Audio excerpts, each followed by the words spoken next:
how did you, first time you land a plane on an aircraft carrier, did you learn to do that in flight training school? How do they simulate or give you the opportunity to learn that skill? Well, they simulate it on land, actually. They place on the landing strip, and they have it marked off, and then there's a pattern that you fly, which is compulsory, so that it's all the same for the carriers, and you would fly that pattern and come around and land on the ground. But landing on the ground and landing on the carrier are two different things. The only thing that you really pick up from that is the pattern to fly, and when you're landing aboard a carrier, you're landing into more wind, in the sense that if you have 15 knots of wind, and then the carrier is making 15 knots, you essentially have 30 knots of wind over where you're going to land on the day.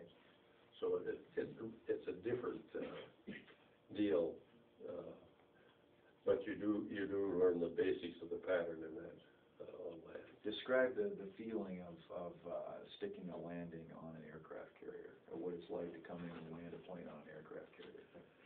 Well, the first one is quite unusual because you had to make 4 landings before you were qualified to be accepted into a squadron. And the ones that I made, when I flew what I thought was a good pattern and was ready to land, I got the wave off, which is mandatory. You can't land. You get a wave off, you have to go around. And so I went around, and then I was in what seemed to be about the most uncomfortable position I was in. Then I would get a cut, which means that's also mandatory. You've got to take it. So those first ones were a little exciting. But afterwards, it became routine, and it's still precision flying, but you got into it, and generally would fly and get a cut every time. Very seldom did you ever get a wave off it.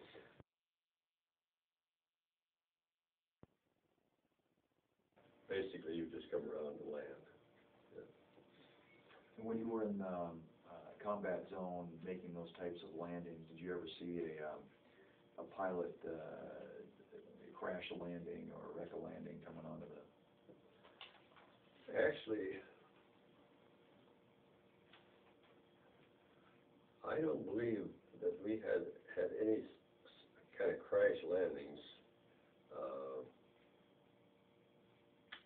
on the carrier. No, I've seen films of that, and I'm very aware of that type of thing. But for the most part,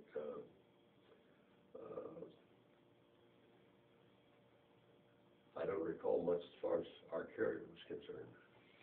Which I suppose is probably a tribute to the skill of the pilots that were in the squadron.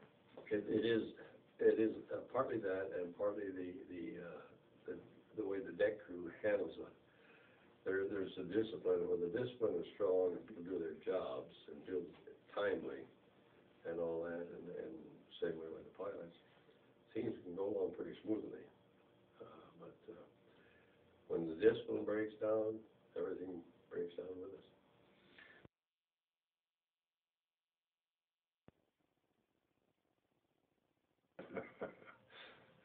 How many guys in your squadron? How many pilots?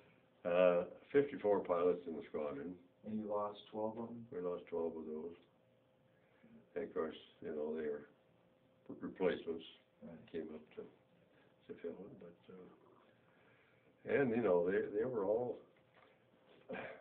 good friends.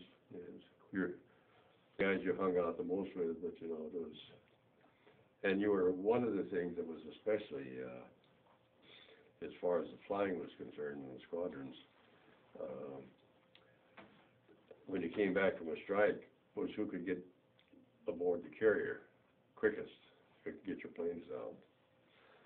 And we had a very disciplined squadron, and the ship's crew was very disciplined, and we always won that battle. We could get our planes. and that, the other carriers, and of course the carriers were not so far that you couldn't see them. I mean, they were close enough so that you could see what was going on. So it was, and a lot of that I attribute to C. Harris. You did things, you did them right, and